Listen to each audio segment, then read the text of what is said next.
Hey, do you want to build a stronger family, create a better life? Well, that's what Divorce with Heart is all about. It's a show where I guide you along your divorce and co-parenting journey using the heart's wisdom, intuition, and legal expertise. So sit back, take a deep breath, relax. My name is Gina DiPrima. Let's get started.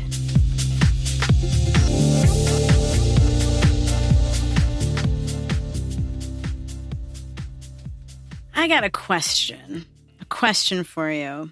You know, how many of you out there feel like you're stuck in this battle of text messages, this battle of communication, this battle of, being poked and triggered and, reacting? Because that's what we're going to talk about today. Reacting and not being so proud of your reactions, right? That's what we're going to talk about today.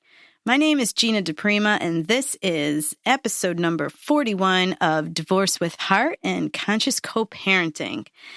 So what happens here? And I'm going to back up a minute. I'm going to tell you what the inspiration from this, where it comes from, okay? Because I see this all the time.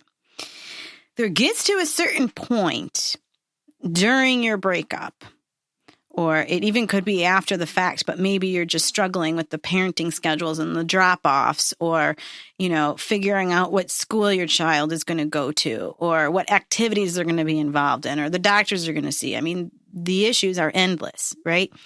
But there comes a point in time where you might start to feel yourself just completely unraveling, right? Completely unraveling, where you feel like maybe you're suffocating. You can't breathe.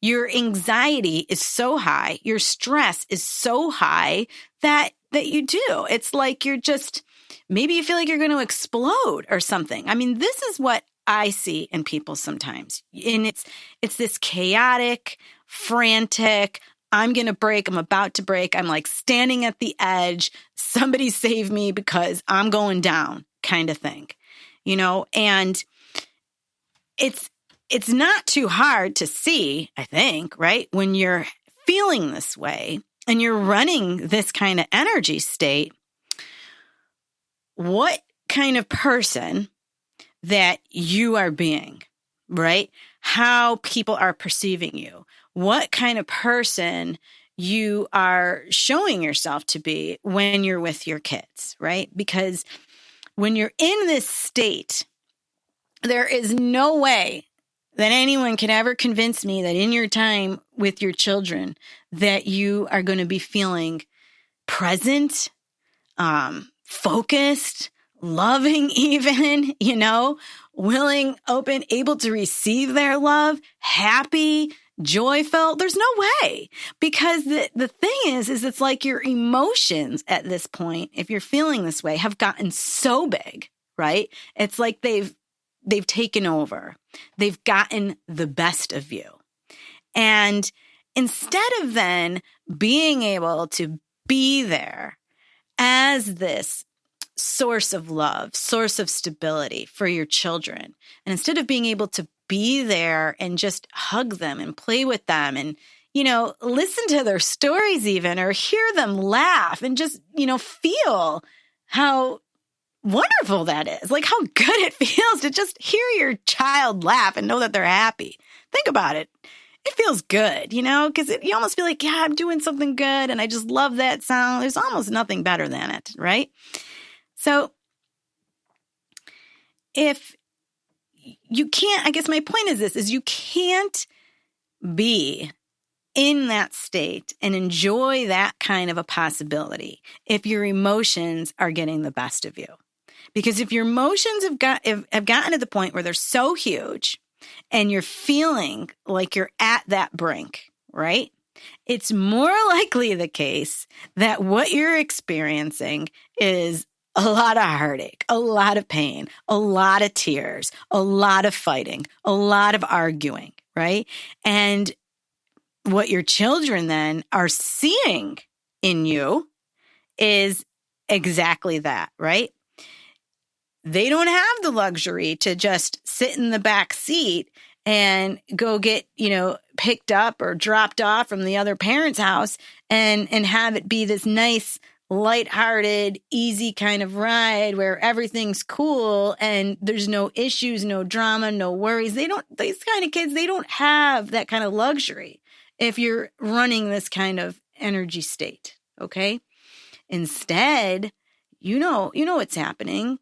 These are the kids that are feeling anxious, worried, upset. These are the kids that are probably seeing you, upset, crying, probably hearing you criticize the other parent, talk with hostility, argue, fight, say all the things that I bet you wish that you didn't say after the fact. These are the kids that are seeing you not at your best, not in the role that I'm quite certain that you would want them to see you in, but in something very, very, very opposite from that, right? Because, I know as a parent myself, I want my kids to be able to, look back on their life or, even right now, my kids are at the age where they're starting to get the idea of dating and things like that. And you know how that goes. I want my kids to be able to think about their family life in a positive way. I want them to think about me in a positive way. I want them to have happy memories. I want them to know that they were loved, right? I don't want my kids sharing, horror stories about pickups and drop-offs and ruined birthday parties, and fights between mom and dad.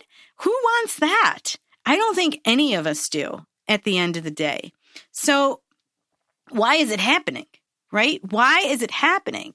Even though, again, we don't want it. Yes, it is in part, of course, because, as I said, your emotions are running the show. Your emotions are running the show. And, what needs to happen?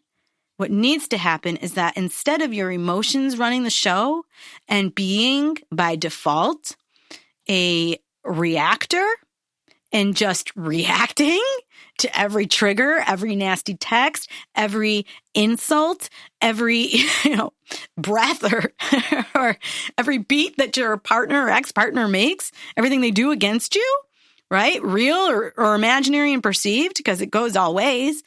But instead of reacting, what I want to suggest, what I really want to encourage you to do is to take on a different role, okay? Take on the role of a responder,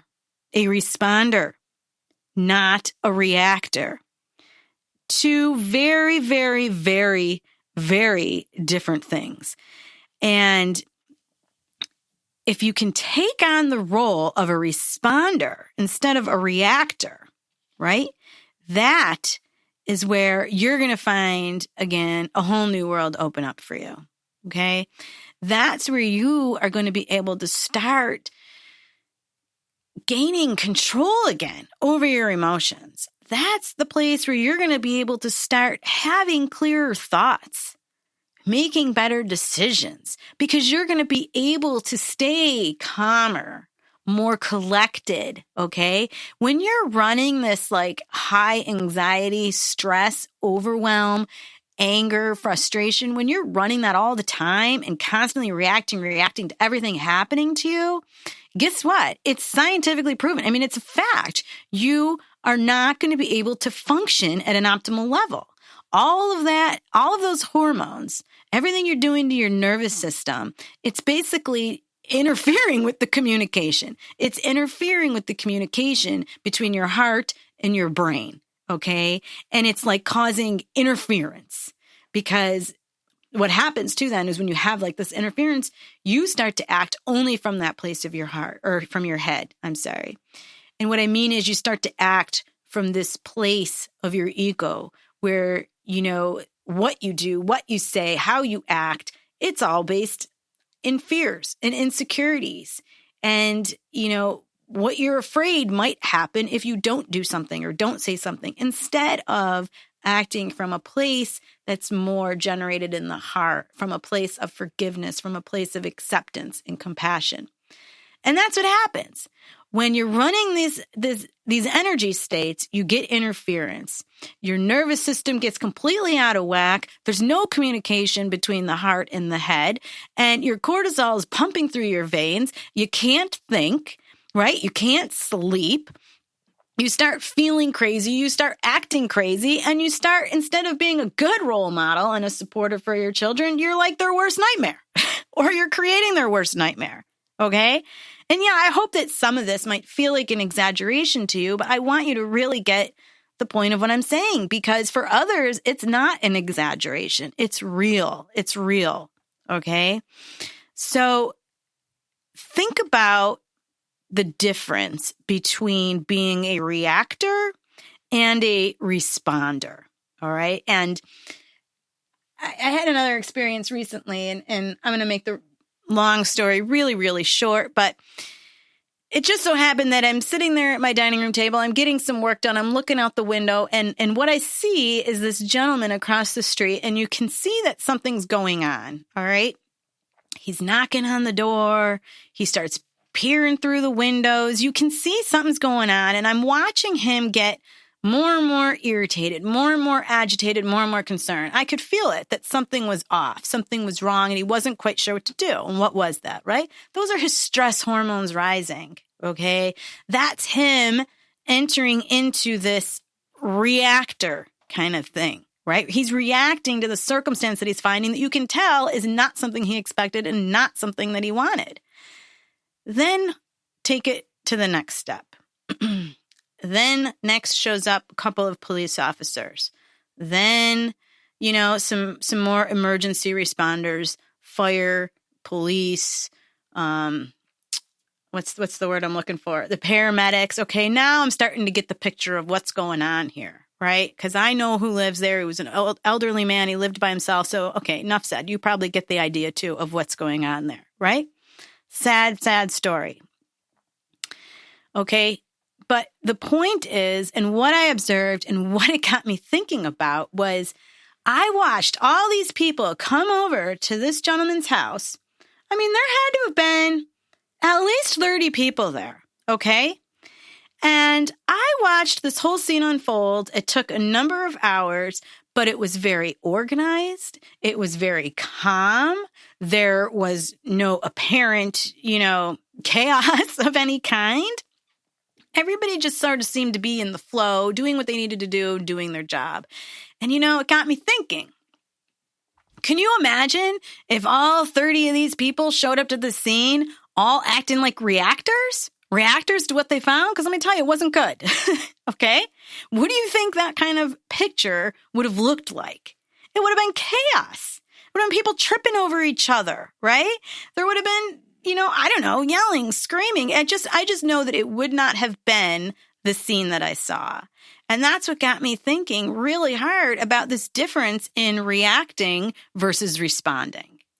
Because what would our world look like if our first quote unquote responders, right, were first reactors instead? What would our world look like? And that's what I want you to think about at home. When you're with your kids, when you have to communicate, okay, with your ex, are you a reactor or are you a responder? And what do you think is really going to advance your best interests and do what's really best for your kids, right?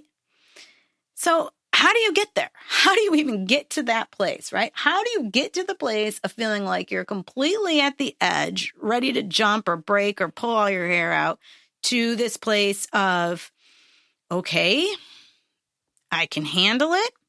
I'm not going to react. I'm going to respond. How do you get there? Well, I'm going to tell you, in some sense, it's not that difficult. In some sense, the way to get there is quite simple, because one of the tools that you can do to get there is getting into your heart space, opening that up, dropping down from your head to your heart. And how you do it is with your breath.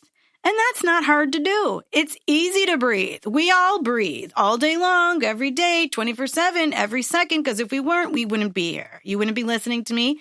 I wouldn't be talking, right? So we all know how to do it.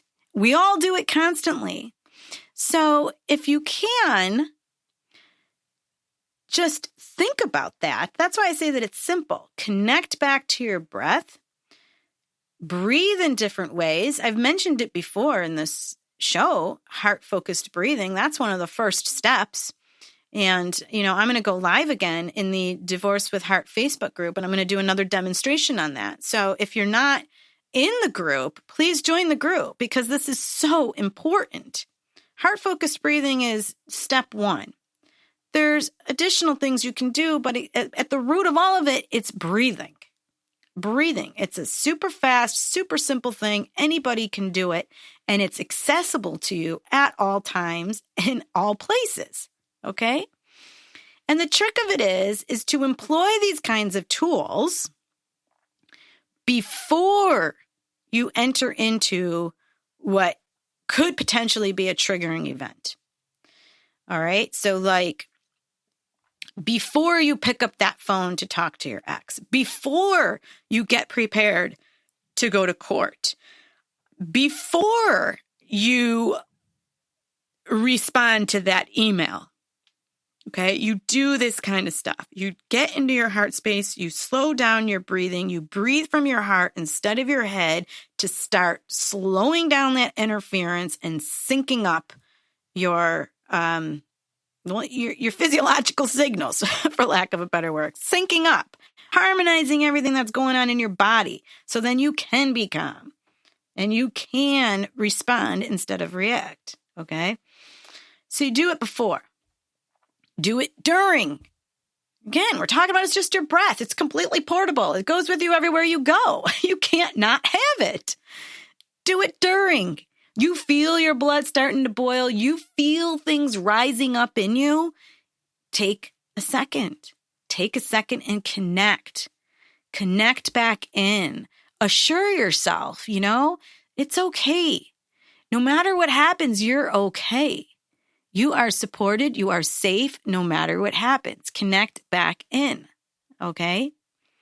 And then the other time when you want to step into this would be after you're triggered, after you just had some kind of argument, after you just had court, okay? After something happened that you're not so proud of. You're not happy with how you acted, okay?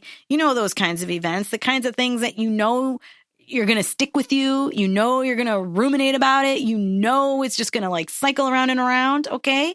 You don't want that. Because the more you let these events and circumstances and triggers and things that happen just, rent space in your body and in your energy, you're not freeing up space for anything good. And you're allowing all of that to just kind of fester in and sink you, take you over. All right. So you don't want that to happen. And I'm not saying don't feel it. Feel it.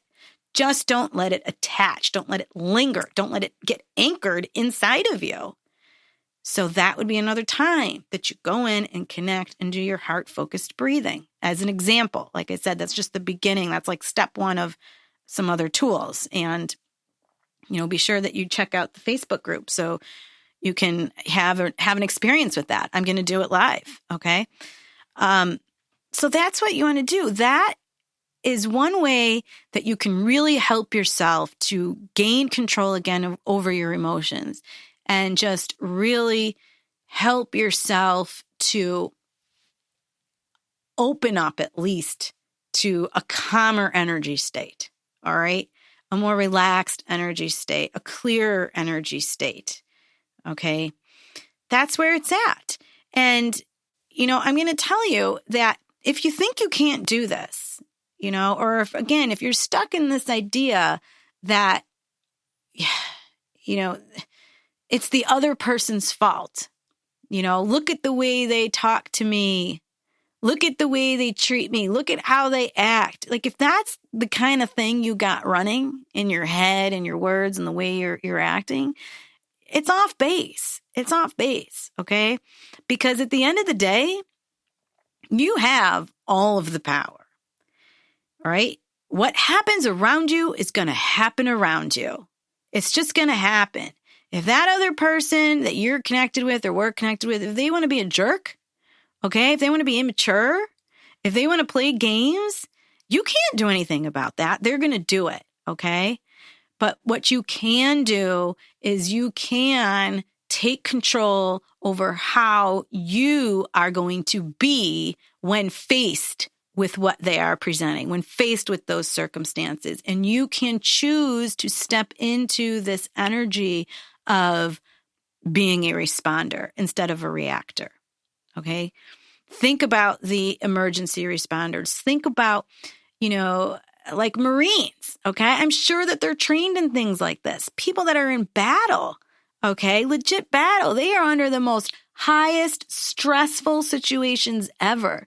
And you know what? They receive training in how to become responders and not reactors. And it should be no different for you because after all, when your marriage breaks up, when your long-term relationship breaks up, it is one of the most stressful experiences that you will ever have. It is a transformative experience, and you can either allow it to tear you down or build you up. You can come out stronger and healthier, or you can come out more broken and damaged. Those choices are yours, and your kids are going to feel it depending on what you decide and how you act as you live your life. And the more you can slow down and, think about emergency responders, think about what I'm saying, and the more that you can try to emulate that and go back to your breath instead of just automatically reacting, then the more power you're going to have over your situation and the better outcomes you're going to experience. Because you know what? It takes two people to fight and one person to influence positive change. That's what I really believe. I really do. Two people to fight because you're feeding off each other, right? One person to just start initiating positive change. And that's got to come from inside of you. No other place. And when it comes from inside of you, it should start with you becoming a responder instead of a reactor and making that shift. Okay, it's completely 100% possible. It's completely 100% available to you. It's simple. It's your breath. It's always there.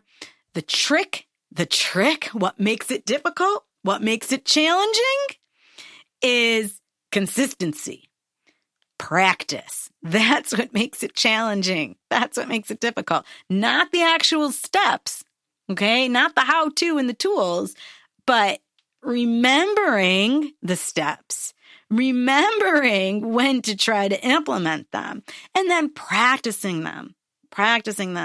And, if this is resonating with you, and I hope that it is, what you need to do, start practicing now. Start practicing now. And don't even just practice, around those 3 points that I mentioned, before an event, during an event, and after an event to kind of reset. But practice as often as you can think about it. Practice when things are good. Practice when, things are okay, when you're feeling okay? When you wake up in the morning before anything happens, when you wake up and you're still feeling optimistic, practice then, okay? Practice maybe, this is something that I used to do when I first started learning these kinds of techniques. I practiced at every red light and every stop sign, link it up to something that you're going to experience anyways, that's not associated with something emotional. So that when you really need to utilize these kinds of tools and strategies so that you can show up and be the parent you want to be, so that you can show up and,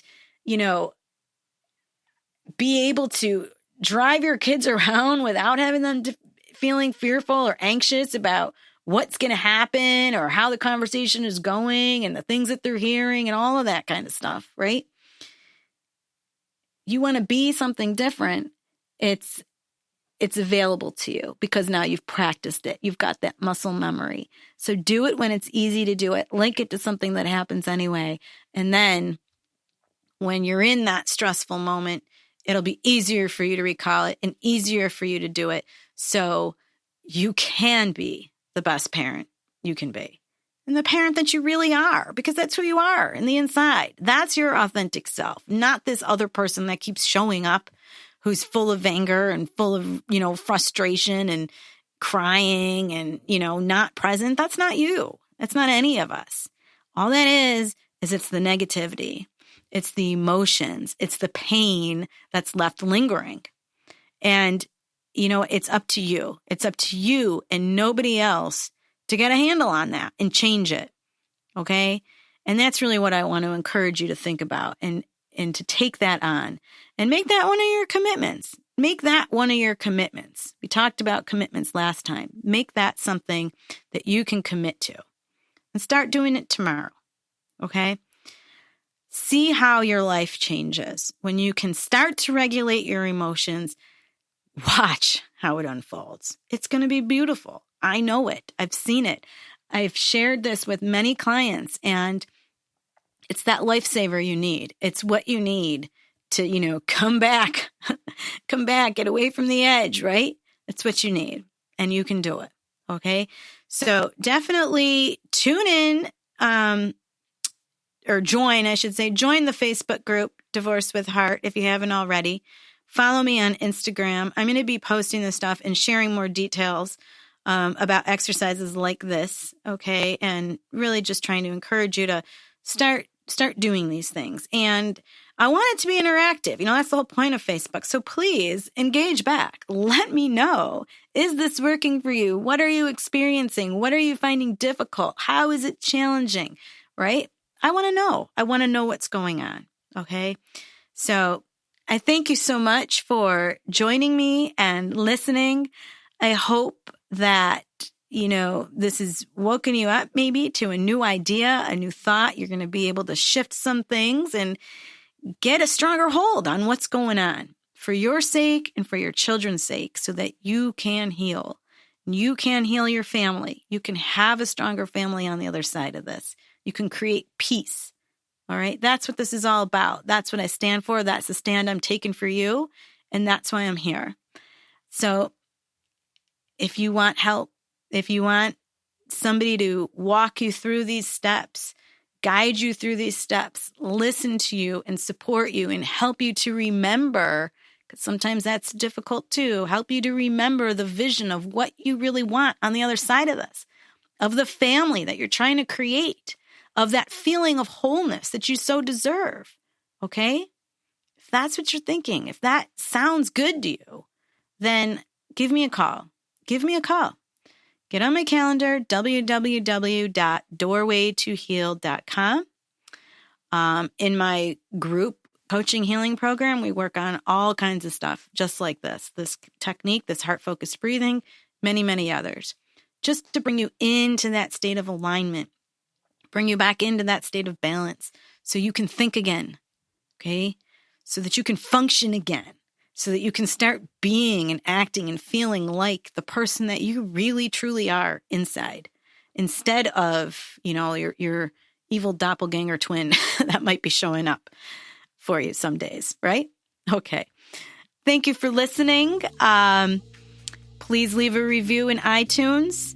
I so appreciate hearing from you. And when you do that, you never know, your review can lead somebody else to this show and might just be the thing that helps them to listen, download, subscribe, share, all that stuff. And so in that way, I've said it before, that's how your review can help heal a heart.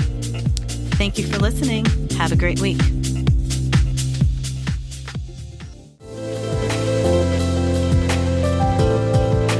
Thank you so much for joining me today. Come back next week and be sure to visit my website at dpremalaw.com to book a call, or let's connect on Facebook at dpremalaw, where you can join my group for more support. Please remember that the information shared is for general and entertainment purposes only, and that by calling in or messaging me, we are not creating an attorney-client relationship, and my advice is not intended to be legal advice. For specific legal advice, please contact a lawyer in your jurisdiction. show was brought to you by InflowRadio.com, the best curated talk radio network for personal development, wellness, spirituality, and conscious business.